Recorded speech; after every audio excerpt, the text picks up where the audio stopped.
Muy buenas noches, ¿cómo están? Un gusto saludarles como cada lunes en Noticias Paraguay. Hoy decidimos poner en la primera parte de lo que llamamos Bajo la Lupa este tema que tiene relación con lo que ocurre en la Facultad de Ciencias Veterinarias de la Universidad Nacional de Asunción. Estela Ruiz Díaz, ¿cómo le va? ¿Cómo anda? ¿Qué tal, Carlos? Muy buenas noches. Andrés Riquelme, ¿cómo anda? Hola, Carlos Báez, muy buenas noches, mi respeto a los televidentes. Está ausente de viaje el doctor Alfredo Boxia y como les decía hace un ratito nada más, creemos oportuno hablar de esto que está ocurriendo en la Facultad de Ciencias Veterinarias de la Universidad Nacional de Asunción, y esta conversación la vamos a dividir en dos partes. Y después un poco más tarde queremos hablar también de las últimas encuestas con relación a las próximas internas en los partidos y en los movimientos de nuestro país. Pero eso lo vamos a hacer un poquitito más tarde. En esta primera parte convocamos a la doctora María Inés González. ¿Qué tal, doctora? ¿Cómo le va? ¿Cómo anda? Buenas noches. Buenas noches. Muy buenas noches. ¿Cómo está? Muy bien. ¿Bien? Bien. Fue creo que la primera en declarar ante la Fiscalía. Fui la primera, el día lunes. Y la que destapó el caso, me parece. Y la que destapó el caso. Y la que destapó el Ah, caso. sí. Se enteró el 11 de octubre Sí, el día miércoles. y estuvo trabajando hasta el 10 Hasta el 10 estuve trabajando. en el sitio En el con sitio, los animales. En el sitio con los animales. Y ¿Hace- con los alumnos. ¿Hace cuánto estás en la facultad? Estoy desde el 2014. Y es bueno, 3 años. Sí. Es la primera vez que se encuentra con un caso como este. Es la primera vez. Es la primera vez. ¿Y qué es lo que realmente ocurrió? ¿Qué es lo que sucedió? Y la gravedad de esto es evidente. Ahora hay que buscar o hay que encontrar al responsable de esta cuestión. Sí, yo no te podría dar a ciencia exacta cómo se inició el brote, porque eso está ya a cargo de la comisión de SENACSA.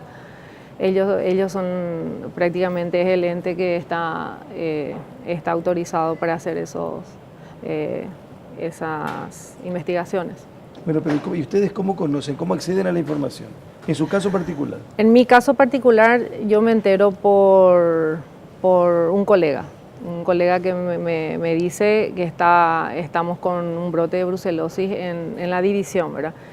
Y imagínense, bueno, yo voy a consultar con otras colegas también ahí que están en la división y prácticamente a encararle al jefe, ¿verdad? A preguntarle, a pedir la explicación de lo que pasaba. Y como no recibí ninguna respuesta, entonces decidí el día jueves ir a La Fuente, que es el laboratorio Brambila, en donde ahí yo constato en papeles los casos positivos que teníamos en la división. Ahí se confirma. Ahí yo personalmente Pero, ¿y cómo tuve... con esa facilidad el laboratorio brinda esa información? Sí, en realidad como que somos de la división, pedimos que se nos dé una copia porque teníamos que hacer un informe, le dijimos al laboratorista y nos... Ahí usted confirmó. Sí, sí.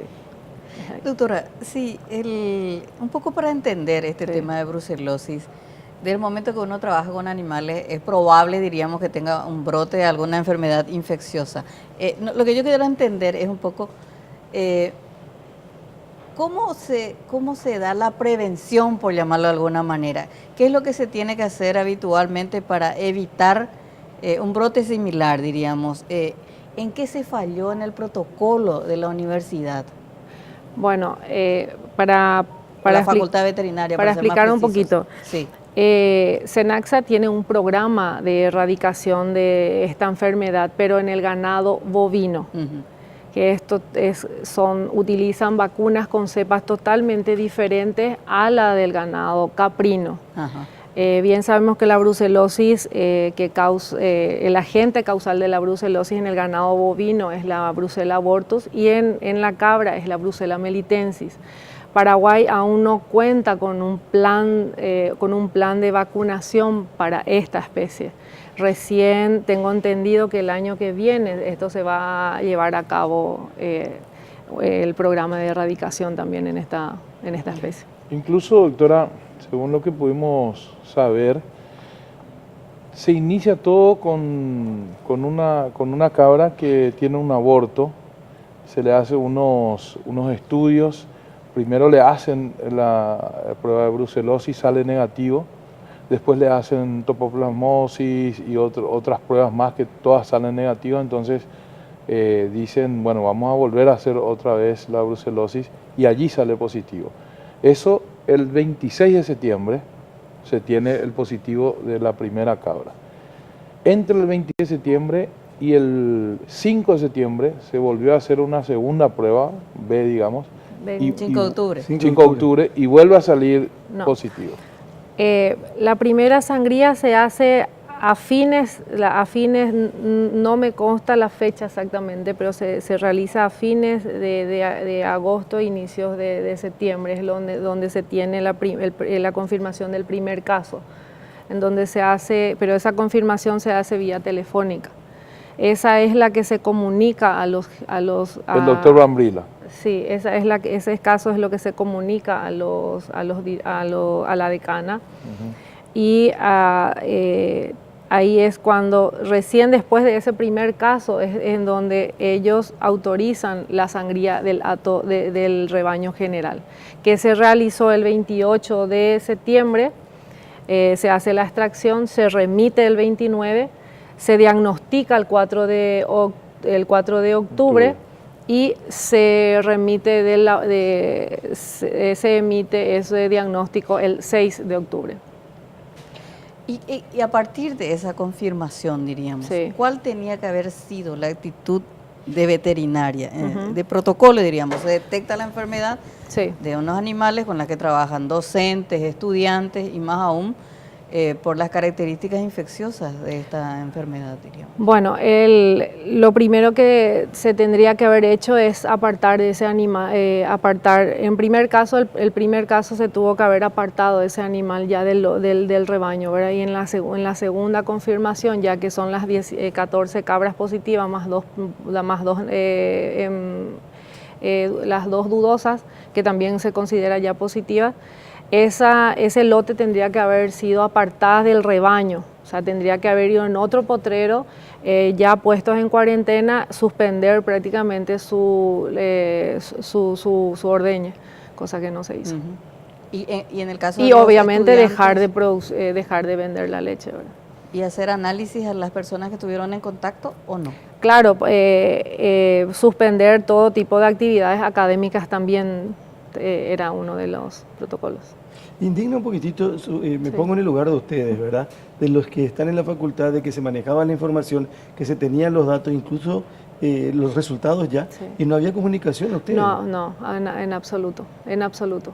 Por eso digo que indigna, porque ellos eran los responsables en ese momento, Así incluso de lo que se veía y lo que se hacía ahí, hasta de la comercialización, ¿verdad? Así mismo.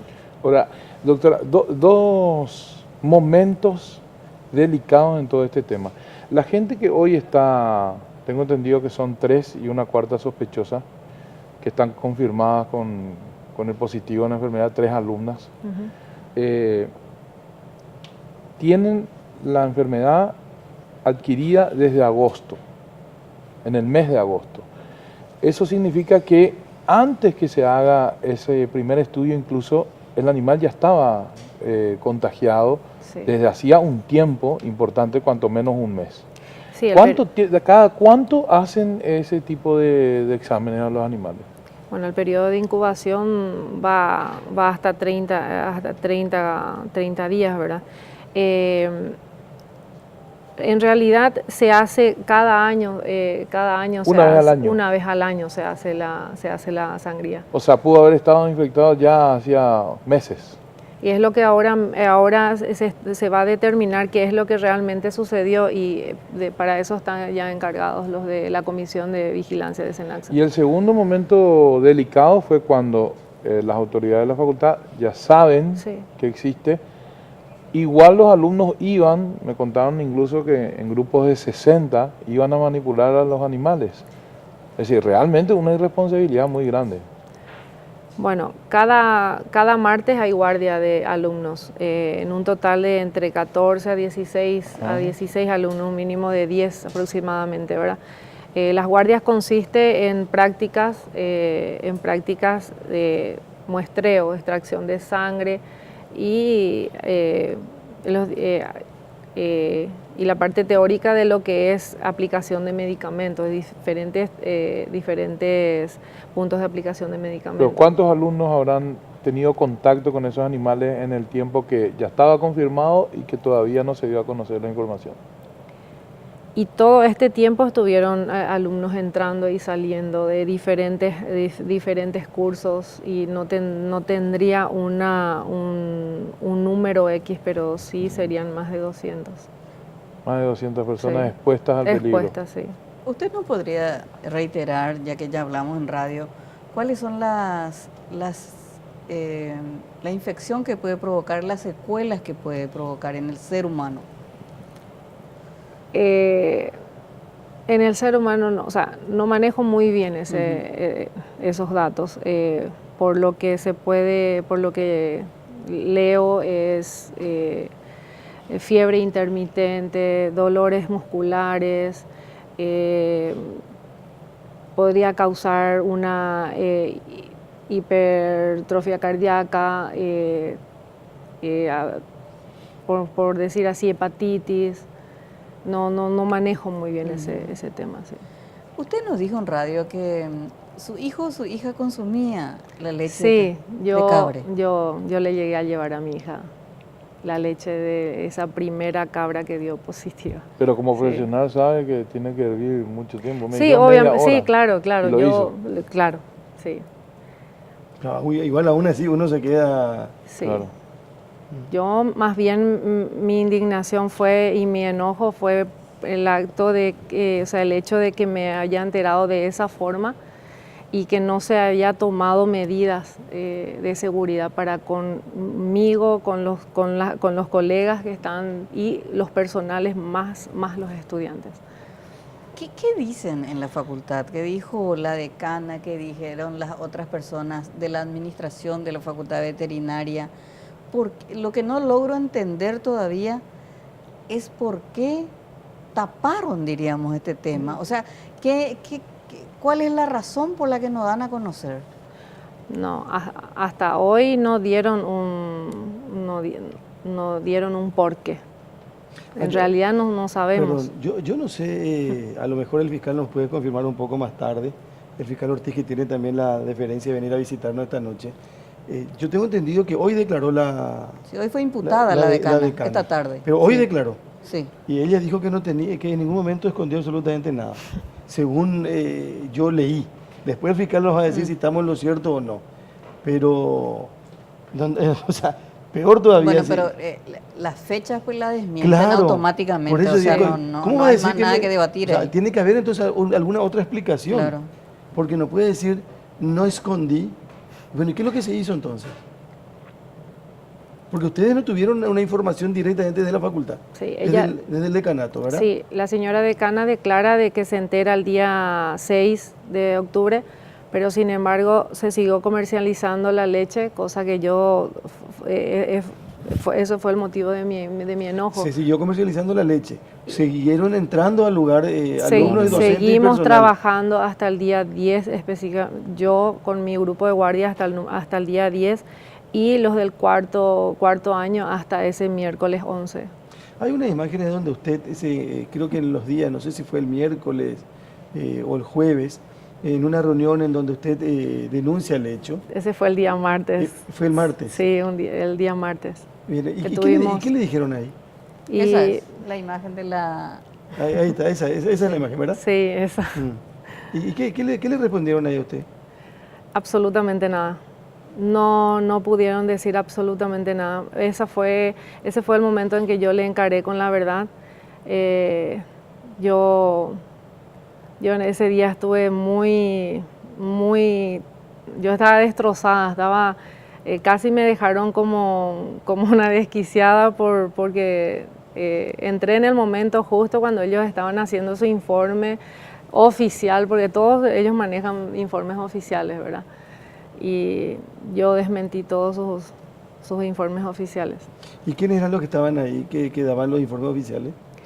Ahí en esa reunión estaba la decana, el doctor Serafini, el doctor Chaco, estaba el doctor Carlos Espínola, mi jefe. Acá Está. en este encuentro. Sí, ahí ¿Y está. ¿Y qué es lo que decían Está el ellos? doctor Rolón, está el doctor Neri Alonso. ¿Pero qué, de qué decían ellos? ¿Que no hay nada? Que estamos ya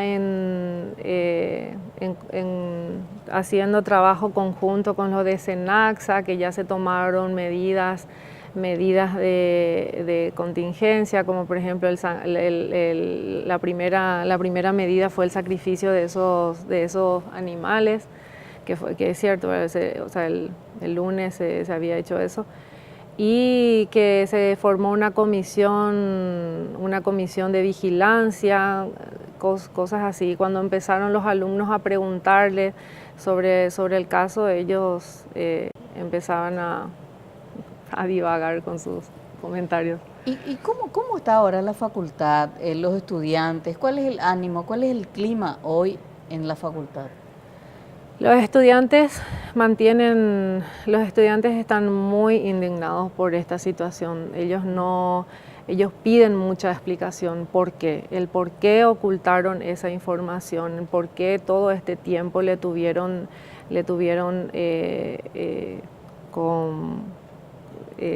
con informes que no eran ciertas. Uh-huh. En realidad fue ese martes cuando un grupo grande de estudiantes, recién ahí ellos se dieron cuenta de lo que estaba pasando. ¿Y cómo es la Facultad de Ciencias Veterinarias? ¿Tiene todo lo que necesita, diríamos, para enseñar bien? En cuanto a insumos. Sí, todos los elementos que sean necesarios, toda la infraestructura, los elementos, para sacar un profesional de primera. Bueno, yo lo único que le puedo hablar es de mi división, ¿verdad? Uh-huh.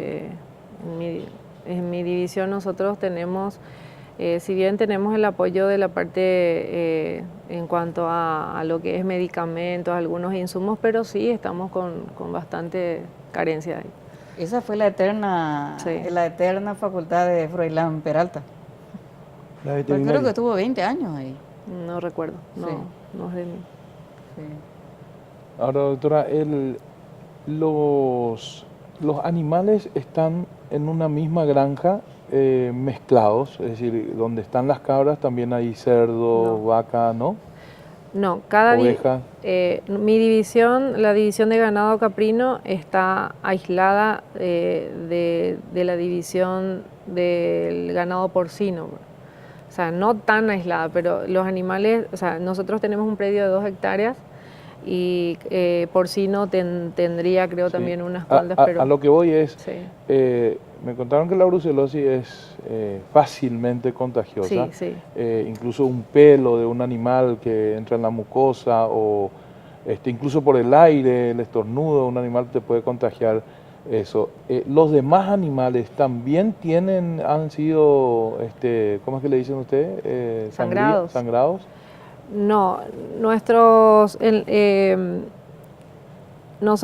la sangría se hizo en nuestro ganado, en el ganado caprino, y en el ganado ovino y también en el tambo con el ganado bovino. Ajá. ¿Y los demás salieron negativos? Sí, esta última prueba sí salieron todas negativas. Sí, solamente 16 cabras. 16, las que fueron sacrificadas.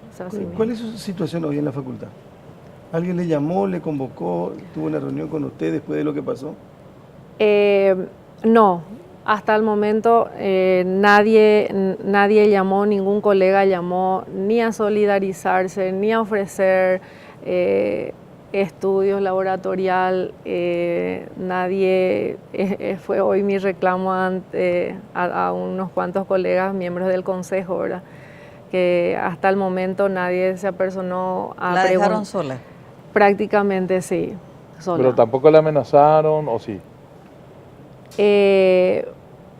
Así, sí. Laboralmente. No, laboralmente no me... Pero usted dijo sí antes. ¿Qué tipo de amenaza? Ese tipo de amenaza fue en una oficina cuando me dice que baje un poco los ánimos, que baje un poquito mi ánimo porque corro peligro de que se me demande, de que mis superiores me demanden. ¿Quién le dijo eso? un colega, el jefe de la producción O sea, le amenazaban con una acción judicial Así en mismo, su contra. Así mismo. Y ahora, doctora, el laboratorio del doctor Bambrila, que es el que corre con estos estudios, me contaron que el primer estudio que hace incluso fue gratis. Sí. Y que después, por supuesto, al haber una cantidad ya importante, negrita creo que le decían Negrita, la famosa primera negrita, cabra. sí. Correcto. El análisis de negrita fue gratis, donde él detecta, Sí. y cuando pone a conocimiento, eso significaba también empezar Dinero. a hacer, claro, dinero, porque tienen que hacer análisis a muchos animales, Sí. a todos los que estaban ahí, y bueno, y no tiene rubro en la facultad para eso. No tiene rubro. Y esa es una deficiencia, por Sí. ejemplo. ¿Cómo le va a proteger y le va a dar garantía a la gente que tiene que estar ahí? Y el estudio cada un año no debería ser, en su opinión, no debería ser más frecuentemente.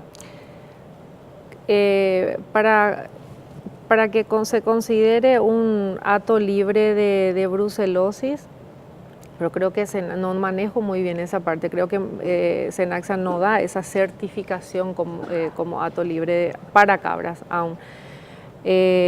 Pero se debería de hacer cada 2 meses la sangría para Sí, sí, tener un o sea, control riguroso. Más allá de la certificación y de todos los papeles legales, yo digo, para darle la seguridad a los estudiantes que están en contacto directo con eso, incluso a ustedes, los docentes, los que están ahí como monitores de esas clínicas, darle la seguridad de que están trabajando con animales que están fuera de peligro.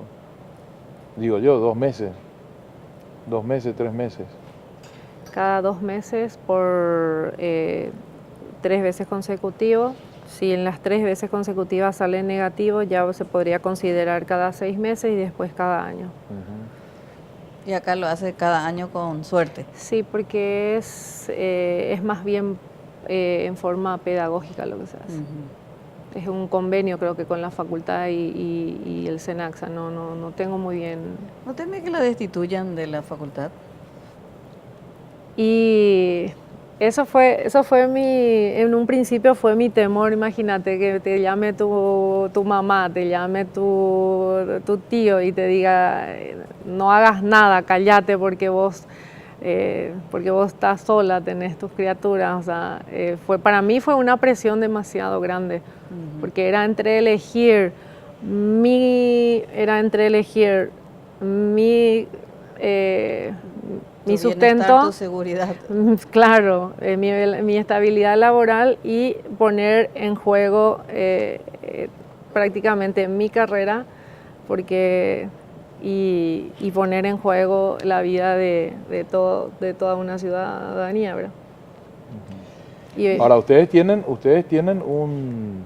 los veterinarios cuando se reciben hacen un juramento, así como los médicos hacen el juramento, también ustedes hacen un juramento en el que, entre otras cosas, dicen que van a defender la vida humana por sobre la del animal. Sí. Y eso le faltó a varias autoridades de la Facultad Veterinaria cumplir con ese juramento que hicieron de rigor al recibirse. Así mismo. Yo hasta ahora no entiendo. Yo tengo algunos datos acá. El 1 de septiembre, el docente técnico de la Cátedra de Producción Ovino Caprina, de la Facultad de Veterinaria, Carlos Alberto Espínola. Sí. ¿Puede ser? Sí. Con motivos de que se preocupa sobre los abortos en algunas cabras, hembras, que se hallan dentro del predio de la citada facultad, por pertenecer a la misma para las clases prácticas de alumnos de veterinaria. Estaban teniendo abortos, por lo que se comunica vía celular con la decana de dicha casa de estudio, la doctora veterinaria Azucena Cabrera de Gómez, para informarle de tal situación. Sí. Aborto podría ser la enfermedad denominada brucelosis, ya que hubo un pedido a Senaxa en base a la nota de fecha 15 de junio del 2017. Sí, esa nota fue en respuesta a mi solicitud.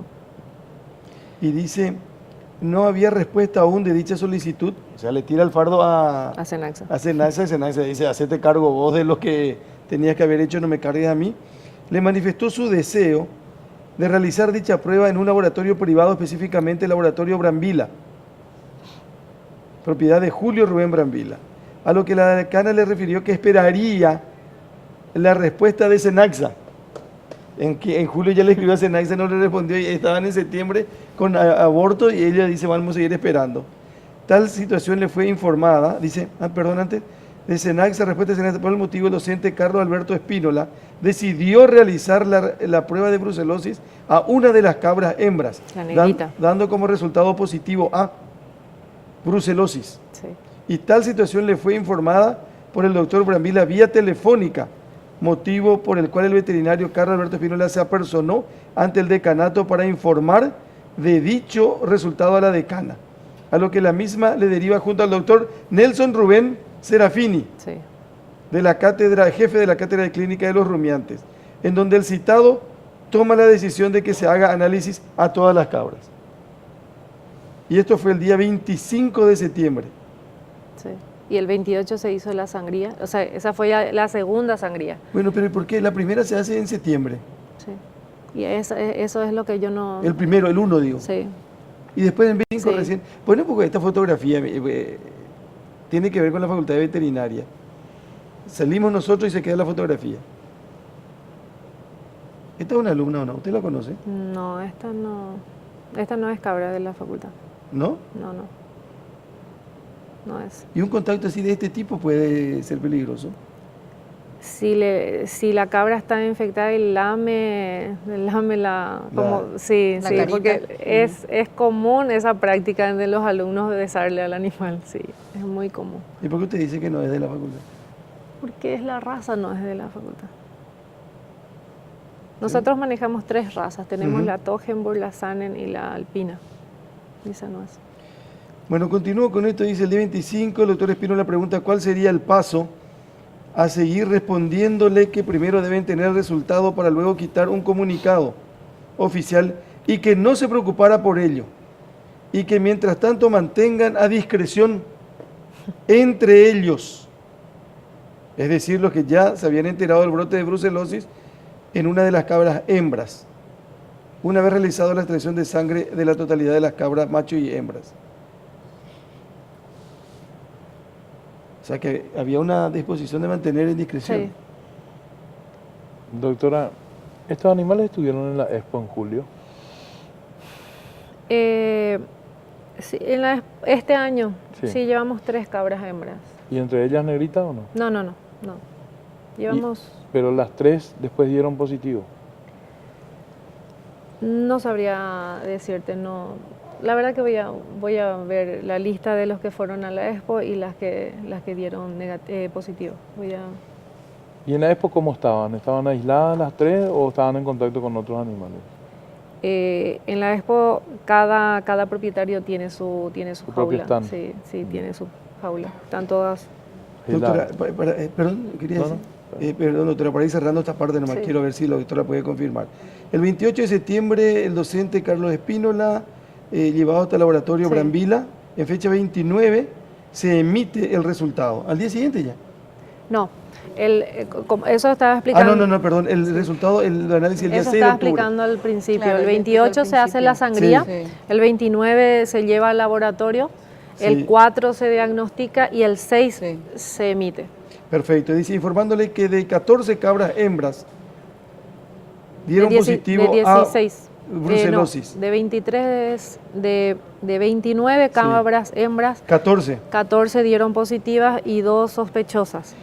El citado docente se comunicó vía celular con el doctor Nelson Serafini, donde él mismo le manifiesta que va a comentar de ello al doctor Acosta Arrechea, quien se encontraba dando clases de brucelosis, teniendo en cuenta de que el citado director del programa de brucelosis y tuberculosis en Senaxa refiere el docente, ¿cómo me cuesta leer? Pero la edad no, que ya tenía conocimiento hasta ese momento la decana Azucena Cabrera, Claro. y los docentes de la materia de clínica rumiantes, doctores Serafini y Shuaco, quienes le reiteraron que deje a cargo de ellos esa situación, que ellos lo resolverían de manera oficial, El día jueves 12 del 2017, el jueves 12 de octubre, las docentes de veterinarias, y ahí aparece usted. Sí. María Inés González Acosta, Sandra Pereira Saldívar y Miriam Mesa Corbalán, todas ellas de la misma división, donde el doctor Espínola es el jefe de la división. En base a rumores, se constituyen hasta el laboratorio privado Brambila, lo que contó la doctora, Sí. a quien le solicitan una copia del resultado, a lo que el doctor Brambila accede a entregarle una impresión Sí. del resultado de los análisis, informándole a sí mismo que ya hacía un mes atrás que había informado de ello al doctor Carlos Alberto Espínola. Claro, se refiere a la llamada del 1 de septiembre. Bueno, Es lo ya que tenían contó ahí. la doctora. Y sí. Bueno, Sí. pues ya tenían, ellos ya tenían todo el Y informe. sí, ya tenían todo. O sea, no es negligencia de la decana nada más, de todos esos docentes que están en, no sé cuáles son sus cargos, ¿verdad? No, es decir, a ver, ellos digamos que actuaron bien en volver a hacer los análisis y ampliar a todo el Sí. ato. En donde actuaron mal es no parar, No parar el contacto el de los alumnos con los... No aislar ese primer Claro. caso, Exacto. no dejar de ordeñar y no tomar las medidas. Claro, Claro, y acá obviamente. dice, Corre. y Ellos que- no pueden evitar que haya brucelosis. No. El Claro. tema es el protocolo que Así no mismo. respetaron Estela, posteriormente. estamos diciendo que Ese las es el tema. alumnas que hoy están detectadas positivamente ya tenían la enfermedad Mucho antes, que que se se haga haga el estudio. el primer Claro. estudio. Sí. O sea, ya habían contraído la enfermedad. Así es. Bueno, y dice decanato para que le den una explicación a los que van los 4 hasta allí, realizándose una reunión con los mismos, con la decana Cabrera, junto con los doctores Serafini y Schuaco, quienes le manifiestan que ellos harán cargo de lo sucedido, del brote de brucelosis en las cabras hembras, y que ellos darían un informe oficial. Sí. El temor de los doctores Espínola, González, Mesa y Pereira es porque los mismos tuvieron contacto con las cabras, Sí, todo este tiempo. Claro. con las cabras enfermas, y no se había suspendido las clases y por ende docentes y profesores, como así también empleados seguían teniendo contacto con las cabras enfermas de brucelosis. Yo no sé cómo van a zafar de esto. Y depende del fiscal, ahí está. Bueno. Doctora, vamos a ver qué pasa. Vamos a ver qué pasa. ¿Y Fuerza cómo? y nuestra solidaridad, doctora. Muchísimas Ojalá que, gracias, mira, muchísimas esa gracias. facultad es una facultad muy politizada. Sí. Así que a mí no me sorprende que la hayan amenazado a usted. Así que yo supongo que los estudiantes, usted decía que hay pueden generar un sistema de protección. Para usted que salió, fue la única que salió a defenderlo realmente. Sinceramente, y eso voy a tener que agradecer públicamente a los estudiantes. Ellos me brindaron todo el apoyo desde que ese día martes en que yo encaré toda esa situación, se apersonaron a mí los chicos que son parte del consejo, fueron los únicos que se acercaron a mí ese día martes y tuvimos una reunión ahí bajo el mango, como se dice, y preguntándome, pidiéndome explicación de lo que yo había hecho, cómo le había enfrentado a la decana y por qué no reaccionaron ellos, ¿verdad? Entonces yo le conté todo, prácticamente todo. Y fue ahí cuando estos chicos decidieron darme su total apoyo. Y mira, desde ese día no paran los alumnos de decirme, doctora, vamos, fuerza, animate, contá lo que sabes, no te va a pasar nada. Y para mí, mira, ellos son mi fortaleza. Con estos datos que estábamos compartiendo, con esto se le imputa a la decana. A la decana. A la decana. Hoy. Sí, doctora, gracias por venir. Muy Muchísimas amable. gracias, Carlos, Por favor. por darme este espacio y quería aprovechar ¿Cómo no? nomás un poquito, robarte más de este tiempo y decirles a las personas que yo sé que con esta situación de la facultad, todo esto que pasó, se armó todo un sistema así de alerta, toda una psicosis, Pero que también decirle que la brucelosis es una enfermedad endémica, esto puede aparecer en cualquier parte, y que no le castiguen, por favor, por lo que está pasando en la facultad. Gente, no le castiguen a los productores que realmente hacen su trabajo, porque creo que el sector productivo está con sus producciones, creo que están todas paradas, cosa que no fue mi intención, o sea, que no fue la intención esa, ¿verdad? Y decirles que sigan consumiendo leche de cabra, sigan comiendo queso de cabra de los lugares que están realmente certificados por SENACSA. Controlados y verificados. Controlados y claro. Gracias, doctora. La doctora María Inés González, de la Facultad de Veterinaria con nosotros, de Veterinaria digo bien. Hacemos una pausa, después escuchamos un rato al fiscal Ortiz y un poco más tarde hablamos de las encuestas con el señor Pascual Rubiani esta noche. Ya volvemos. Bueno, estamos al aire, estamos de vuelta. Esa es la historia. Es la historia. Es lindo tema para otro programa. No, para este yo quiero entrar en este también. Le vamos a invitar al doctor para otro programa. ¿Qué tal, fiscal Ortiz? ¿Cómo le va? ¿Cómo anda? Buenas noches. Gracias por venir. Bueno, cayó el tema de veterinaria en su fiscalía. Sí, en verdad el lunes ya tenía que haber caído, ¿verdad? Pero no, como no hubo ninguna denuncia formulada por alguien que se sienta agraviado por esta situación, yo asumí el turno el martes a las 7 de la mañana, seguía siendo un espectador porque nadie se acercaba a la fiscalía. Y bueno, el tercer día entonces me acerco hasta mi superior jerárquico, el doctor Patricio Gaona, quien es fiscal adjunto del área donde yo estoy prestando servicios, y le manifiesto lo que se está haciendo público por las redes sociales y por la prensa, y le digo que cuál sería la salida, qué opina que si yo realizo la denuncia de oficio, lo cual él aceptó. Me entregó la hoja de un diario para que yo tome eso como cabeza de inicio de la investigación, y en virtud de ello entró en la mesa de entrada de la Fiscalía de San Lorenzo, y a partir de allí empecé a realizar lo que correspondía. En este caso, el miércoles quise hablar con la señora María Inés, no podía en todo el transcurso de la mañana, obviamente no conocía mi número, entonces busqué a la periodista que justamente hizo la entrevista a ella, la señora Antonia del Valle. Le pedí que intermedie y que le diga que yo me estoy comunicando con ella, y para ver si ella podía acercarse. Entonces al día siguiente comparece en sede fiscal y formula el testimonio, manifestando lo que ella sabía. Ella fue la primera en declarar, sí, en aportar algún tipo de información a la fiscalía. Sí, señor.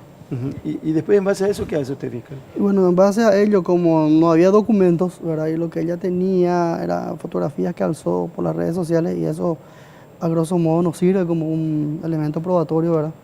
Es necesario que sean documentos originales. Entonces, para tratar de solidificar su declaración, le manifesté si quienes tenían conocimiento de lo que ella sabía, y me citó a 2 compañeras de trabajo que son del mismo departamento, de la misma división, Ovino Caprino, en este caso las veterinarias también Miriam Mesa y Sandra Pereira.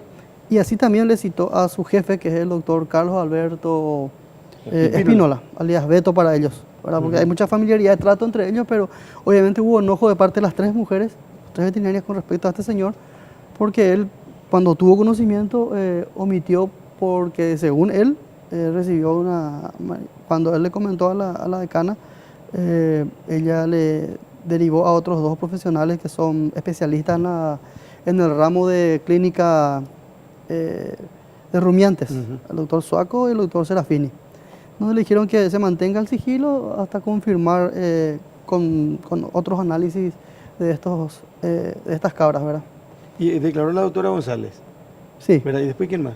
La doctora Pereira, la doctora Mesa y el doctor Carlos Alberto Espínola. Él declaró también. Sí, señor. Y él en el relato que hace, en la asociación de relatos que se dan, ¿coinciden las médicas con el doctor o no? Sí, coinciden.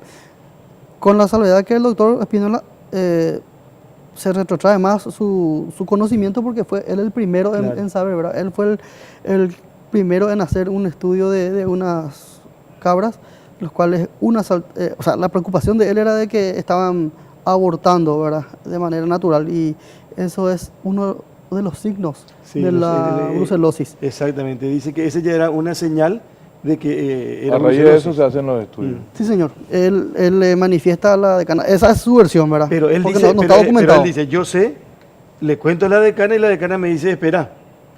Sí. Eso dice en su declaración también, Espino. Dice que cuando le comenta el caso de que dio positivo ya la primera cabra, ella se agarra la cabeza y le dice, Dios mío, Beto. Y ahí le llama a los doctores Serafín y Saco para ver qué se puede hacer al respecto. Pero todo verbal, no, Todo hubo, verbal. no hubo notas, documento oficial de información. Así mismo. nada. Así mismo. ¿En qué se basa usted para imputarle a la decana? Esta tarde la imputó, ¿verdad? Sí, señora. Bueno, y como lo mío debe demostrarse con documentos o con ciertos elementos probatorios, en este caso, hubo una nota emanada de la decana que estaba, entre otras cosas, a la opinión pública y decía que ella tuvo conocimiento el 6 de octubre de 2017. Entonces, esa es una fecha Claro. que ella admite conocer. Claro. Entonces, me constituyo el viernes en hora de la tarde, a escondida de la prensa, porque anteriormente me estaban anticipando, a ella ahí viene el fiscal, se va a esto, aquello. Entonces, obviamente iba a ser difícil mi actuar. Entonces, aparezco el viernes a la tarde, me encuentro con la vicedecana de apellido Núñez, le digo que me entregue voluntariamente esos documentos, caso contrario, tendría que hacer un pedido de allanamiento y eso sería algo escándalo. que es un escándalo para ella en ese caso, ¿verdad? Y me pidió el tiempo para hablar con la decana la autorizó para que se me pueda hacer la entrega de los documentos y le exigí los documentos específicamente de las notas de remisión y las notas de compra, de venta o recibo de dinero de la leche. Entonces, específicamente la nota de remisión, ¿qué es? Es la nota que se hacen en los lugares de producción, en los tambos donde hay leche de vaca, leche de cabra, huevos, partes del cerdo, y ellos anotan lo que producen a la mañana y lo que producen a la tarde. Y haciendo un trabajo de hormiga, de todo octubre empecé a hacer la disquisición. Si la decana dijo en una nota en la opinión pública que el 6 de octubre tuvo conocimiento, pues entonces ver si desde el 6 de octubre en adelante se hicieron ventas. ¿Y se hicieron? Y se hicieron. Está comprobado y documentos. Comprobadísimo. O sea, Está yo bien. tengo las boletas de la remisión, que en total, de entre el 6, 7, 9 y 10, ya que sábado y domingo no lo hicieron, en esos 4 días, mañana y tarde, juntaron 35 litros y medio de leche de cabra. Y existen 20 boletas de venta de esos 35 litros y medio, que a razón de 12.000 el litro totalizan 426.000 guaraníes. Y están los nombres. Exacto, se registra quién compró. Ahora, Incluso con boleta legal algunos de ellos. Sí, boleta. Una señora de apellido Montebruno tiene inclusive con RUC. Después Sí. el resto eran su primer nombre, su primer apellido y sin número de cédula. Pero es el recibo y es el Claro, documento que ellos tienen. Por lo tanto, claro. doctor, se ¿y torna válido. esa conducta, cómo la tipificó? ¿Bajo qué figura penal está imputada ella? Y eso, doctor, lo tipifiqué dentro del artículo 208 del Código Penal que castiga, ¿verdad?, a la comercialización de alimentos nocivos. En este caso, cita varias opciones y una de ellas es justamente la comercialización de productos agropecuarios. Entiendo. Ahora, quiere decir que usted no va a entrar a ver el tema de las personas que están contaminadas con brucelosis ahora, las alumnas, es decir, esa consecuencia de todo este actuar De la negligencia. no entra dentro de su investigación, por ahora. No por ahora, como usted dice, doctor, por el hecho de que esa conducta, como dijo la señora, negligente, significa que es culposo. Y lo culposo no investiga la fiscalía, salvo cuando dice de manera expresa, ¿verdad? En Claro, este y caso, lo otro complicado va a ser que se contagiaron ya antes que se tome conocimiento en la facultad. así mismo, eso en todo caso sería algo administrativo o podría entrar dentro de la esfera de la lesión culposa, ¿verdad? Que es la acción penal privada. O sea, cada persona que se sienta agraviada por esta situación tiene que querellar, porque no interviene la fiscalía. La lesión grave, por ejemplo, es cuando hay una intencionalidad, o sea, va dirigida. Yo te quiero lesionar y busco perjudicarte, pero en este caso lo que hubo fue una desidia, fue una negligencia, una impericia, una imprudencia. Pero eso se castiga también. Pero con elementos, con con documentos. Pero es de acción penal privada. Ajá, o sea, vos Con tenés que querella. pedir. Si vos afectado, pedís. Sí, señor. A- Con a- una querella por fuera del autónoma. Ministerio Pero Público. lo que hay que entender es que acá lo que se dio en la imputación es exclusivamente por el tema de comercialización Claro, de por productos. eso. Y es solo la decana también. Por de pronto es solo la decana. Se abre el espectro investigativo con ella como primera imputada y posteriormente en el devenir de la investigación si existen otras personas, por decir, corroborar si existe, por ejemplo, el consejo directivo, si tenía conocimiento y qué hizo el consejo directivo en caso de haber tenido conocimiento y estos dos profesores que mañana van a declarar, ¿verdad? ¿El laboratorio cumple ya con su función o puede tener algún tipo de responsabilidad? Porque le comunica a veterinaria. Sí, el doctor Brambila, que es un laboratorista de su laboratorio privado, le comunica vía celular Y, al y ahí no doctor tendría que Carlos tener Espínola. ese laboratorio la responsabilidad de comunicar a Senaxa. Sí, y eso es algo administrativo, ¿verdad? O sea, Senaxa le debe castigar entonces al laboratorio en caso de que no comunique, porque según extraoficialmente, no tengo yo la ley, pero me dijeron de que existe un plazo de 24 horas cuando uno tiene conocimiento de eso, de informar a Senaxa, pero eso es algo que está fuera de la esfera otra vez investigativa de la Fiscalía. Pero hecho, Senaxa sí le puede intervenido. denunciar en todo caso a Bambrila. O Le sancionar. puede sancionar, porque No, el ente sancionar es más regulador- fácil. De hecho, el está ente intervenido el laboratorio por parte de Senaxa. Claro. Es el ente Ya no puede. regulador, así que él es el Porque que tenía la obligación de comunicar a Senaxa. Sí, seguramente abrió Y un comunicó verbalmente a la facultad. específicamente a Carlos Espínola, al profesor Carlos Alberto Espínola, lo que le comunicó telefónicamente. Tiene familiaridad de trato pues entre el doctor Brambila y el doctor Espínola. El hecho de que usted está de turno. Sí, hasta mañana, hasta las 7 de la mañana. ¿Y después qué pasa? ¿Igual continúa con el caso o no? Sí, yo me quedo con esta causa. ¿Y salvo a que quién, ¿Y a quién más le va a llamar ahora a declarar? Mañana declaran en carácter de indagados también el doctor Serafini y el doctor Suaco. Mañana. Sí, porque conforme a lo que declaró el doctor Carlos Alberto Espínola, cuando se comunicó con la decana, o le informó la situación, ella le citó a estos dos doctores que son especialistas, reitero, en la cátedra de clínica de rumiantes. Y ellos dijeron que iban a solucionar, que deje a su cargo y pidió el sigilo. ¿La expectativa de pena? De 6 meses a 3 años o multa. Ok. Doctor, yo le quiero hacer una pregunta. Esta mañana me pasaron este dato. Decíamos, la facultad de veterinaria es una facultad politizada, partidizada, con muchos problemas de sospechas de corrupción, sobre todo de las épocas de una no te calles, ¿verdad? Me dijeron que el administrador se llama Vidal Flor, es cuñado del senador Derlis Osorio, y hay un problema presupuestario. Hay plata para tinta y papeles, que es uno de los rubros donde más se roba en el Estado, ¿verdad? Pero no hay, es cero en serología y bioseguridad, me dijeron. Y yo le pregunto a usted, me dijeron, estuve averiguando que el año pasado representantes no docentes le presentaron a usted o le acercaron documentos sobre probable lesión de confianza o malversación de fondos, no recuerdo muy bien el caso. ¿Es así, doctor? Lo que realizaron es una denuncia de supuestos rumores que llegaron a estado de la prensa, en donde supuestamente hubieron una especie de errores en una licitación. Entonces, conforme a esa denuncia, pedí informe justamente a la Dirección General de Contrataciones Públicas, en donde no le sancionaron, sino que le dijeron la forma, el mecanismo que deberían de hacer por los errores que cometieron, pero eran todo de carácter administrativo. Entonces, la Fiscalía nuevamente no interviene en cuestiones administrativas. Estaba la Dirección General de Contrataciones Públicas que ni siquiera le percibió, le recomendó que debe hacer de tal o cual manera. Entonces, es por ese motivo que yo desestimé, y hace poco. Bueno, fiscal, gracias por venir a compartir. Sabemos que está de turno. Le pedimos, por favor, que venga a compartir con nosotros para aclarar un poco este tema. Queda clarito el tema por el cual está imputada la decana. Así es. Es la comercialización de productos. No hay otros elementos, no hay documentos.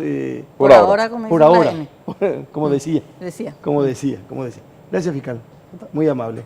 A las órdenes. Y nosotros, como no entendemos mucho de nada, le invitamos ahora al señor Pascual Rubiani para que venga a explicarnos un poco qué pasa con las encuestas. De todo un poco. De las encuestas. El otro día apareció una encuesta que había sido que no era... No era encuesta. Ya no era cualquier cosa últimamente. La pausa, por favor, y seguimos Bajo la Lupa esta noche.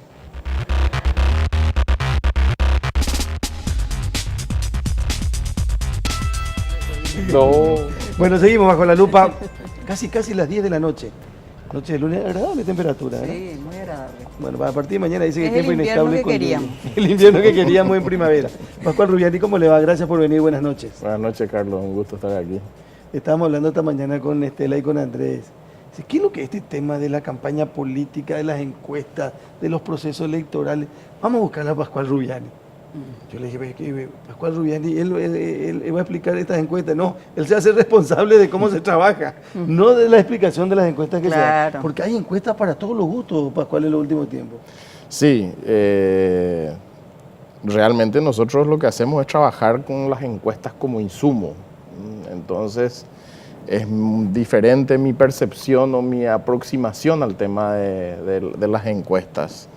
Lo que sí vemos es un fenómeno que es muy usado en Paraguay, donde parte de la estrategia de las campañas electorales es la publicación de resultados de encuestas como una manera de instalar una suerte de, decimos nosotros dentro del ámbito de los que de alguna manera conocemos un poquitito algo de comunicación, la épica de la victoria, ¿verdad? O sea, es como que la gente quiere apostar a un caballo ganador, entonces siempre se hace un uso y abuso de las encuestas como herramienta de marketing político, pero hay que entender que las encuestas son fotografías de un momento, son herramientas que las ciencias sociales ponen a disposición del marketing, y en este caso del marketing político, como para que uno pueda tomar decisiones que tienen que ver con estrategias, no necesariamente para que uno use esos... No es el fin. No es el fin en sí mismo, Claro, por supuesto. Pero yo me imagino, por la experiencia que tienen ustedes y por la responsabilidad y seriedad que tienen que tener a la hora de analizar algunos datos. Sí.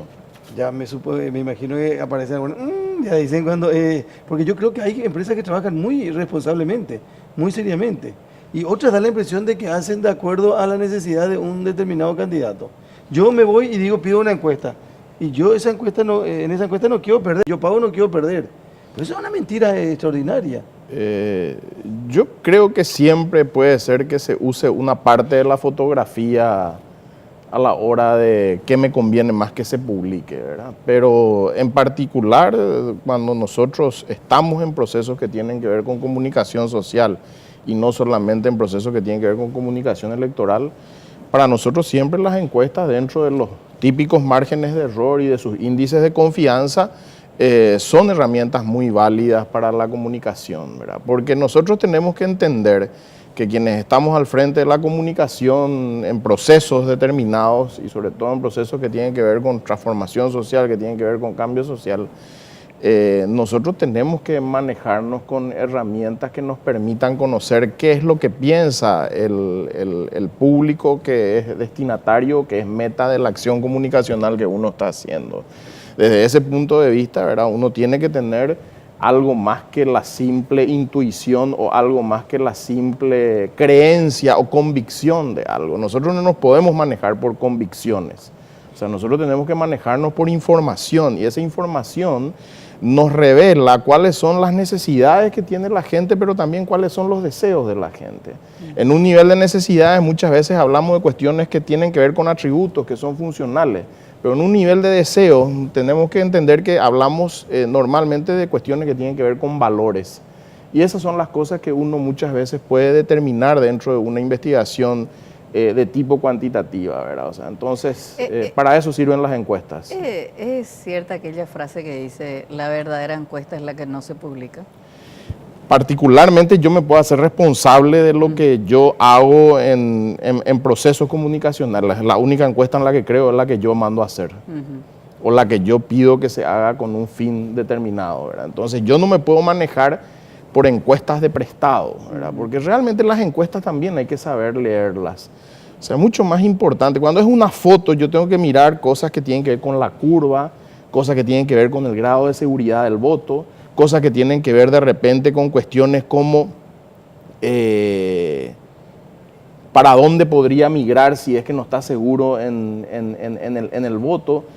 Los cruzamientos son los que a uno le permite desarrollar determinadas estrategias, y es a los que están al frente de campañas electorales le permite desarrollar estrategias. Entonces, una simple fotografía de la intención de voto dice mucho de ese momento, pero no dice mucho de lo que puede ser determinadas estrategias a seguir. Uno entiende que usted se hace responsable solamente de las investigaciones que usted haga. No pero que yo haga porque yo no lo hago, ¿verdad? Es la que yo mando a hacer. Sí. Pero estando dentro del mundo del negocio en particular, la gente tiene dos percepciones. O que el que manda a hacer una encuesta la manda a hacer a medida, o que la encuestadora, porque fulano le manda a hacer, utiliza algunos parámetros que le puede llegar a favorecer. ¿Cuál es la verdad? Y es parte del mito. Yo particularmente no mandaría a hacer una encuesta para que me diga lo que me guste, ¿verdad? O sea, porque si no me Ni en dice- política. Ni en política. Si yo mando a hacer una encuesta para que yo encuentre caminos para Pero resolver determinadas usted mismo dijo posiciones. que la gente termina votándole al que va ganando. En un momento determinado... Eso puede de la- servir. Sí, pues, claro que sirve. O sea, por algo se manipulan también muchas veces las informaciones y surgen informaciones que son contradictorias y por algo que cuando alguien va a publicar una encuesta y la gente sabe que puede estar mal, automáticamente busca desacreditar, etcétera. Y ahí entramos en procesos diría yo, de desinformación también. Es muy interesante esta película que se ve en Netflix de quien hizo la campaña de Donald Trump, ¿verdad? Que cuenta una anécdota que cuando era chico, por más que era de familia republicana, era de familia católica, ¿verdad? Entonces su familia estaba con Kennedy, ¿verdad? Entonces hacen un simulacro de elecciones en una escuela en Estados Unidos donde él iba, era un chico, ¿verdad? Y él dice... Roger Stone. Y dice Roger Stone en la película... entonces yo salí a hacer campaña por Nixon y dije que por Kennedy y dije que si Nixon ganaba íbamos a dar clases los sábados. Lógicamente mi escuela ganó Kennedy y ahí entendí y supe lo que es el poder de la desinformación. Claro. Confundir al electorado es parte de una estrategia que mucha gente lo puede usar y que muchos estrategas lo pueden usar en un momento determinado. Entonces, obviamente en un programa como este tenemos que decir que la gente tiene que buscar sus informaciones que le den seguridad, que le den confianza, contrastar esas informaciones para ir tomando sus decisiones. ¿Qué tiene que leer la gente en una encuesta para evitar subjetivismo del encuestador? Y particularmente siempre uno tiene que mirar un poco cuál es la muestra y sobre todo tiene que ver... ¿El universo? El universo, claro, la muestra sobre el universo y fundamentalmente yo creo que lo que uno tiene que ver es las publicaciones de series de encuestas para ver la curva. Pascual, haces campañas electorales hace mucho tiempo. Sí. ¿Qué diferencia hay entre la campaña electoral de hoy y la de los 90, por ejemplo, cuando teníamos Lino Oviedo, Guasmosi, Argaña, y hoy? Yo creo que nosotros tenemos que reconocer que vivimos en un mundo absolutamente diferente. Un mundo donde no solamente han habido cambios tecnológicos que han impactado seriamente sobre la ciudadanía y sobre el electorado, sino también se han dado procesos que son muy interesantes. A mí me gusta mucho, yo le sigo mucho a Moisés Naim. Moisés Naim habla de 3 revoluciones en su libro El fin del poder. La revolución del más. Hay más población, hay más empresas, hay más ONG, hay más instituciones de beneficencia, hay más de todo. ¿Verdad? La revolución de la movilidad, ¿verdad? Todo el mundo se mueve, ¿verdad? O sea, la gente sale, conoce, ¿verdad? Y la revolución de la mentalidad, ¿verdad? Y esto de la revolución de la mentalidad es interesante. La neurociencia hoy demuestra de que las nuevas generaciones son más inteligentes que las anteriores. O sea, no es una cuestión simplemente que se plantea en el sentido de que hay más universidades o hay más matrícula, etcétera, sino que hay un mayor desarrollo de la capacidad del hombre. El hombre es alguien en evolución, no es alguien estático, ¿verdad? Entonces, estamos ante un fenómeno quizás hoy donde realmente lo que existe es un electorado muy distinto del año 90, donde hay referentes que son distintos, donde hay sueños, donde hay aspiraciones que son distintas. Y para mí, una de las características propias de la época que nosotros vivimos hoy es la crisis de confianza. O sea, está eso también muy estudiado. La confianza es un fenómeno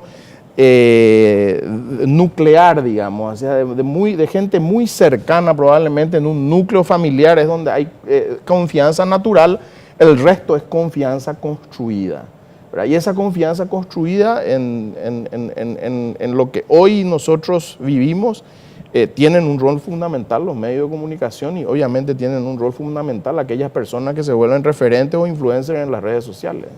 Me quedo con me llamó la atención esto. Antes se decía escuchar la experiencia. Hoy no tenés que subestimar la inteligencia. No. Porque la experiencia era de los más adultos, de los mayores, de los más grandes, ¿verdad? Entonces siempre se le subestimaba al más joven diciéndole, hacé lo que te dice la palabra de la experiencia. Hoy ese joven te contesta con inteligencia y ya no es fácilmente dominable por la persona mayor o la persona adulta. Ya tiene su decisión también. Lo que pasa es que los que tenemos experiencia, y me ubico ya entre los que estamos en una edad madura para una mayor experiencia, tenemos que reconocer de que la constante de nuestro tiempo es el cambio. Entonces, hoy la experiencia puede ser quedar de moda, quedar desfasado, y exige que realmente uno tenga que desaprender ciertas cosas y volver a aprender otras. O si no, es casi imposible poder realmente seguir teniendo vigencia. Y esa es otra de las características. Siegfried Bauman, que es un politólogo recientemente fallecido, decía, ¿verdad? Esta es la época donde todo tiene fecha de vencimiento, ¿verdad? O sea, todo se vuelve obsoleto en un momento determinado y pasa con muchas cosas que son parte de nuestra cultura y de nuestras tradiciones. Entonces, obviamente, uno tiene que estar permanentemente actualizándose. Vivimos en la era del conocimiento, ¿verdad? Claro. O sea, y esa era del conocimiento no es necesario solamente que nuestros chicos aprendan, que ni se discute en el Paraguay con el bono demográfico que tenemos, pero también es muy necesario de que nosotros nos cuidemos siempre que las personas adultas, que las que tienen cierta trayectoria, sigan teniendo acceso a un conocimiento para seguir teniendo vigencia y no ser parte de lo que el Papa Francisco habla, de los descartables de esta sociedad. Hablando un poco de las campañas y de estos nuevos paradigmas en los procesos electorales, Durán Barba, que yo creo que con la victoria de ayer en la Argentina se consolida como un consultor, el gurú, diríamos, de las campañas electorales, habla también de que los liderazgos caudillistas, antes la gente buscaba un líder para venerar. Sí. Hoy busca un líder quien le resuelva los problemas. Sí. Y yo diría que mucha gente ya no busca un líder, busca una referencia, busca un referente. Mucha gente habla de un concepto que no es muy viejo, pero ya empieza a ser también no usado en este tiempo, de lo que se conoce como marketing de enjambre, ¿verdad? O sea, a nivel del liderazgo ya no es el del rebaño que uno conduce, sino que es como, digamos, el enjambre que se va donde hay incentivos positivos y rehuye donde hay incentivos negativos, ¿verdad? Entonces, lo que existen son referencias y esas referencias son muy importantes hoy más que ese liderazgo tradicional, ¿verdad? ¿Y las redes sociales cómo influyó? ¿Qué aspectos positivos y qué aspectos negativos? Bueno, yo creo que las redes sociales tienen primero que es la transparencia, ¿verdad? Y el aspecto negativo, digamos, de la transparencia, por decir, yo no digo que la transparencia tenga aspectos negativos, para mí la transparencia es sumamente positivo, pero la contracara de esa transparencia es que es una sociedad sin filtros. O sea, de repente la gente dice de todo dentro de las redes sociales sin importar si uno está hiriendo, agrediendo o desarrollando hasta una especie de violencia.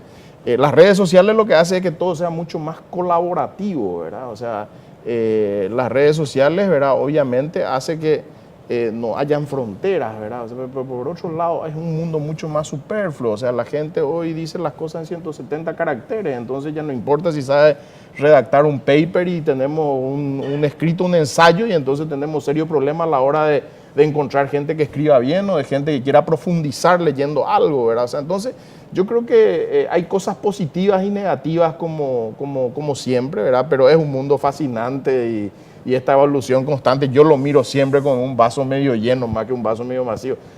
Creo que definitivamente las redes sociales han permitido una democratización de la información, permite que mucha gente sin mayores recursos pueda realmente influenciar por el solo hecho de tener la capacidad y el conocimiento de poder hacerlo, ¿verdad? O sea, entonces creo que eso es sumamente positivo.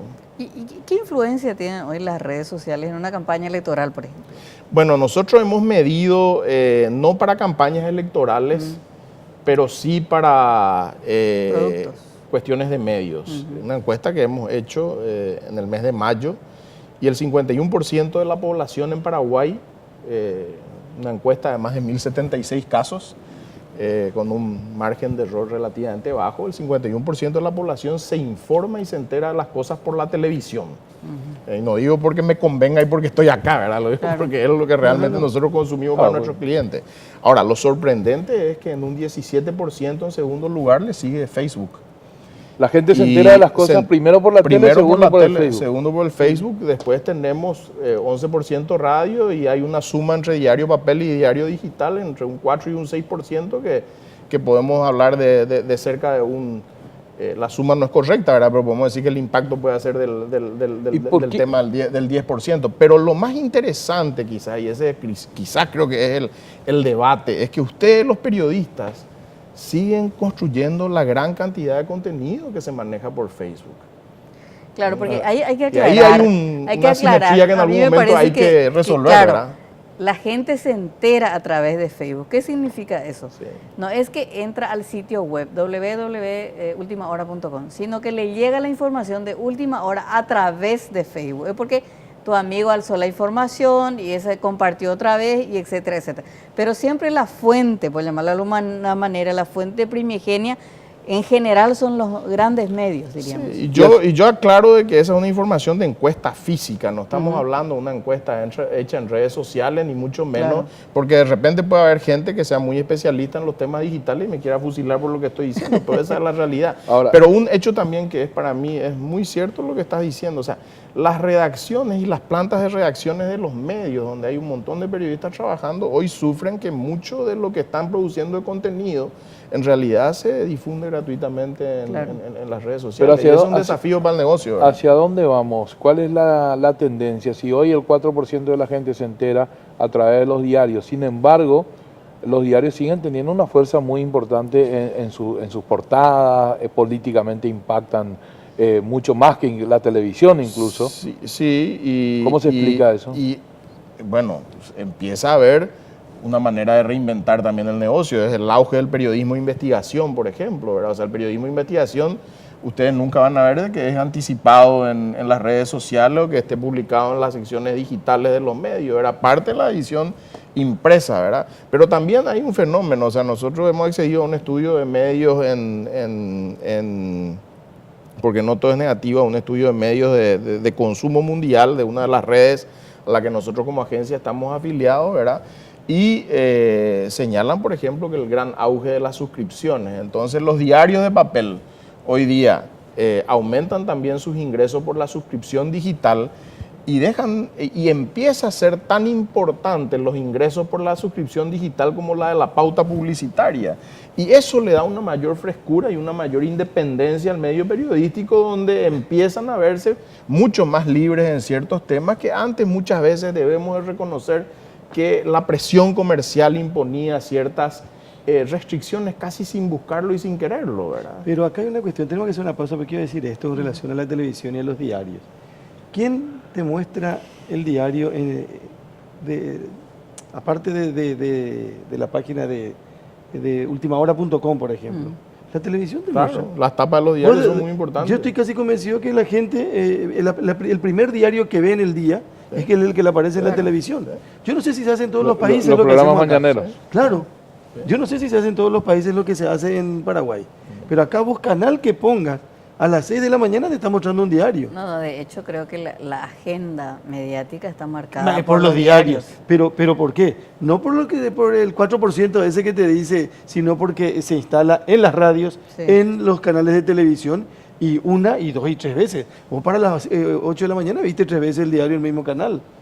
Entonces yo creo que otra vez por los medios de comunicación La televisión le da fuerza. la televisión le da una Así fuerza mismo, tremenda. así Bueno, mismo. hagamos la pausa por favor y estamos de vuelta en un ratito. Bueno, estamos de vuelta. Última parte de nuestra presencia esta noche, noche de lunes. Mañana a partir de las 21 está Santiago González. Cada miércoles está el señor Benjamín Fernández Bogado. Los jueves está Mina Félix Ángeles a las 9 de la noche. Y los viernes el señor Víctor Vázquez con los Ojeda en una de las tantas propuestas que tiene Noticias Paraguay. Volvemos al tema de las encuestas. Yo tengo una consulta. ¿Cuánto tiene que ser la cantidad de encuestados para tener una muestra país que sea fidedigna? País, a un tema nacional. Dependiendo del margen de error que uno esté dispuesto a tolerar, ¿verdad? Pero yo diría de que a partir de 1000 casos. O sea, yo no 1000 soy, casos. yo tengo que aclarar, yo no soy estadígrafo. Obviamente, por la formación que uno tiene en la universidad, uno sabe que hay dos tipos de universos, ¿verdad? O sea, uno infinito, otro infinito, ¿verdad? O sea, entonces, cuando ya estamos hablando de de poblaciones muy grandes, no necesariamente que tiene que aumentar la cantidad de casos de tu muestra, ¿verdad? Suele ser hasta el proceso inverso, ¿verdad? O sea, cuando tenés más restringido, incluso tenés que tener más casos, ¿verdad? Entonces, pero yo diría que a partir de 1000 perfectamente se puede tener una muestra interesante en Paraguay. En base a tu experiencia, ¿te animaría a definir o a no diagnosticar es la palabra? ¿Cómo ves la interna colorada? Describir Hay eso. hay una diferencia muy grande entre Santiago Peña y Mario Abdo en cuanto a cómo se encara una campaña. ¿Te animas a hablar de eso? No del candidato, No, de la o sea, campaña. claro, en en la sí. campaña en sí. ¿Cómo encaran? ¿Hay mucha diferencia o no? Yo diría que hay diferencias. O sea, yo diría que hay diferencias muy claras. En primer lugar, hay un candidato que cabalga sobre la continuidad y el continuismo. Había una persona que fue muy célebre en los 90, Dick Morris, que fue asesor de Clinton, que decía siempre hay espacio para dos corrientes nomás en unas elecciones, ¿verdad? El continuismo y el cambio, ¿verdad? O sea, claramente la campaña de Santi Peña propone Seguir el modelo. seguir el modelo, la continuidad del modelo, ¿verdad? O sea, por otro lado, la campaña de Marito es una campaña claramente de cambio dentro del partido oficialista, ¿verdad? Del Partido Colorado, ¿verdad? O sea, eso es muy notorio. Ahora, es interesante porque siempre cada uno encarna ese rol y ahí es donde se va a ver quién resulta más creíble en el rol que encarna. Porque también hay que reconocer que el continuismo se muestra de una manera donde es una persona joven, por afuera del partido, dentro del partido, etcétera, ¿verdad? Y sin embargo, el desafío justamente del candidato de Marito es mostrar cómo él, desde su propia juventud, de su propio mérito de trayectoria y liderazgo político, él encarna realmente ese tema de cambio. Ahí están las disputas principales de esta campaña electoral. Voy a hablar también de la interna liberal, porque creo que lo tengo que hablar. Son las dos internas que están en este momento con candidatos en competencia. Y ahí vemos nosotros claramente un candidato que cree que los méritos que hizo en términos de la enmienda, que es el caso de Efraín, puede ganar prácticamente haciendo plancha quizás y si no se recordando cada presentaba la cierto enmienda, ¿qué tiempo. iba a pasar con...? Y ahí habría que ver, pero Bueno, tendría que ser pues el único... esas cosas, Claro, pero pasa que- esas cosas en política es medio Yo digo, suposiciones, Vamos a hablar de ¿no? lo que pasó. Pero Sí. hoy día uno tiene en Carlos Mateo un candidato que viene después de un tiempo de no estar en la política bastante, por así decirlo, con una trayectoria de mucha capacidad, pero tiene que recurrir también a una estructura tradicional dentro del partido para poder tener condiciones de poder llegar, ¿verdad? O sea, entonces creo que estas son las situaciones en las que estamos en este momento. Y en toda esta transición, ¿qué discurso ganó? ¿El continuismo o el cambio? Siempre ganó el cambio. Siempre ganó el cambio. Fíjense que en el 2008, por ejemplo, Nicanor Duarte tuvo la osadía de plantear una candidatura mujer que para el Partido Colorado era el cambio, gana esa interna, ¿verdad? Y después es el cura, que el Papa no quiso que corra, que la iglesia se lo opuso, que se opuso a todo, ¿verdad? Que encarnó mucho mejor esa figura del cambio, ¿verdad? Justo O sea, le tocó al Partido Colorado sí. esa figura de religiosa sí, también. Sí, pero tuvo sus cosas también. Ahora sí, yo digo pero digamos que hoy día, a lo mejor algunos en ese momento de la figura religiosa es más importante, pero hoy también entendamos de que empezamos a usar figuras de la televisión, figuras del mundo de la Artístico. farándula, etcétera, ¿verdad? Y es parte de lo que venimos viendo y observando y que también Durán Barba lo habla mucho, ¿verdad? O sea, es el momento de la imagen. ¿Tiene Es el momento algún de la plus imagen. mediático eso a la hora de hacer las encuestas? Aquellos candidatos que vienen de... Hay una primera fase cuando uno desarrolla una figura pública que es el dar a conocer a una persona y vos te ahorras todo ese tema. 20 años de estar en la televisión es 20 años de entrar en el Subconsciente de la gente. sofá de una casa, en la familia, en el dormitorio, es casi... No sé si a ustedes les pasan, pero yo muchas veces a muchos de ustedes les conozco, entonces les saludo porque nos conocemos. Hay veces que uno se encuentra con figuras públicas y uno les saluda creyendo que uno le conoce, pero vos nomás le conoces, el otro no te conoce, ¿verdad? O sea, porque uno le tiene todo el día en la casa, en espacios de intimidad. Para esa primera es etapa. una ventaja para esa primera etapa. Claro. Y lo de Mario, ¿cómo fue? Ya, quiere decir que él tuvo un mayor convencimiento del electorado sobre su real... Desde luego, pero también Asunción, que está siempre predispuesta a votar propuestas de cambio y que sean alternativas a los partidos tradicionales. O sea, hay que reconocer de que yo le hice la campaña a Carlos Vilisola en el 91 y era una propuesta totalmente alternativa. Después le hice a Martín Burr en el 96. Hasta ahora esa fue una de las elecciones con mayor cantidad de votos. Era una figura que era una especie de Santi Peña. No sé por qué no lo vieron los liberales, porque fue ministro del gobierno de Rodríguez, ¿verdad? Y después los liberales le trajeron para la intendencia de Asunción, ¿verdad? O sea, y hasta ahora es la campaña que más votos tuvo en Asunción. O sea, Le ganó a... que le ganó ¿A Cerulli? No, a Barcini. Barcini había ganado la interna a Cerulli. Barcini le había ganado a Cerulli, Sí. ¿Y de boca de urna qué opinas? Y así como las encuestas, es un proceso válido para tener un termómetro de lo que sucede. En todas las cuestiones que son profesionales, obviamente uno se puede equivocar y uno le puede salir bien el trabajo, ¿verdad? O sea, no tenemos tampoco ni que demonizar ni entronizar, ¿verdad? O sea, yo creo que estas son herramientas que ponen las ciencias sociales para que nosotros sepamos cosas anticipadamente, ¿verdad? Pero hay una cuestión que yo quiero señalar que para mí es muy importante, ¿verdad? O sea, la intención de voto es intención de voto. Hay que convertir el voto. Y convertir el voto pasa por una serie de cosas que se definen fundamentalmente en los últimos días de las elecciones y en el día D. El día D, que es el día donde la gente tiene que convertir esa intención en un voto efectivo. Claro, mientras no se haya... Mientras, o sea, pues vos podés Allí tener entra la intención de estructura. voto, ¿verdad? Pero después te quedaste a dormir y vos no convertiste tu voto, ¿verdad? O sea, son cosas ¿Cómo es la ocurren. política? Si el oficialismo no planteaba la enmienda, no le iba a dar un pase en la mano a Efraín Alegre, por ejemplo. Digo yo, a lo mejor se iba a encontrar una serie de situaciones que Efraín hubiese utilizado para hacer su campaña. Pero fue de la mano del oficialismo vino este tema de la enmienda.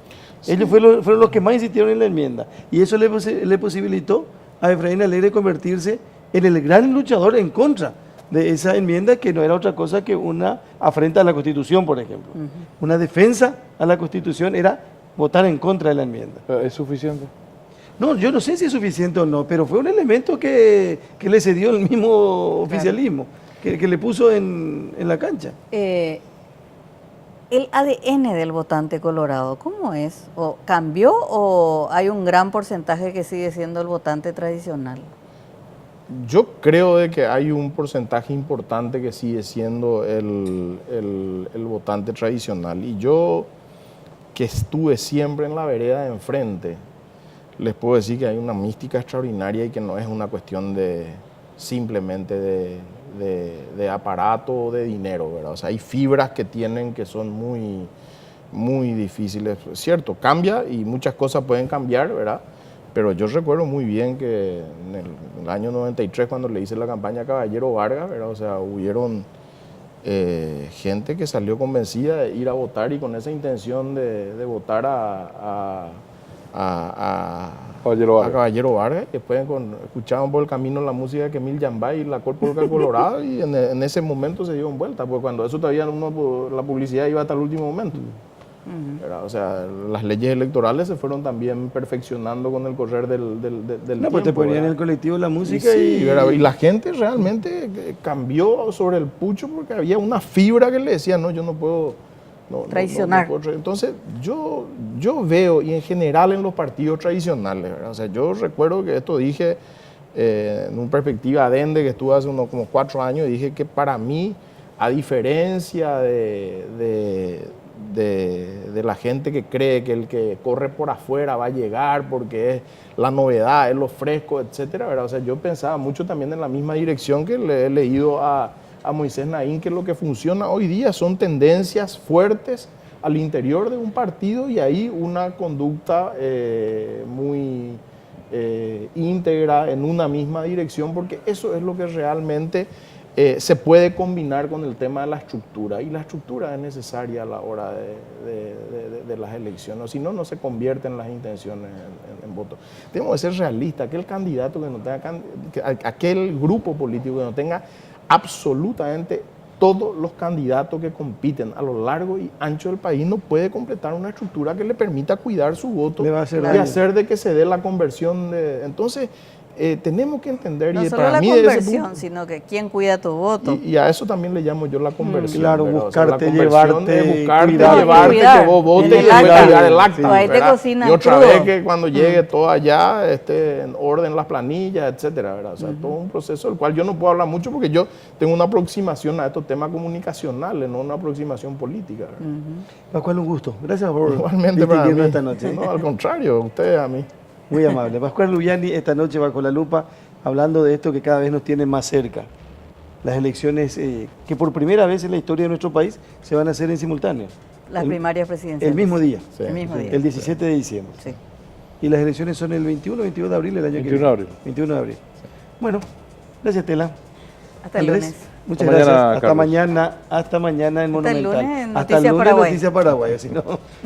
A ver si nos confundimos. Claro, espero que no. Bueno, gracias por elegirnos, por compartir con nosotros esta noche, como cada lunes, y todos los días, de lunes a viernes, estamos bien temprano, desde las 5 de la mañana en Monumental AM 1080. Hasta mañana, chao.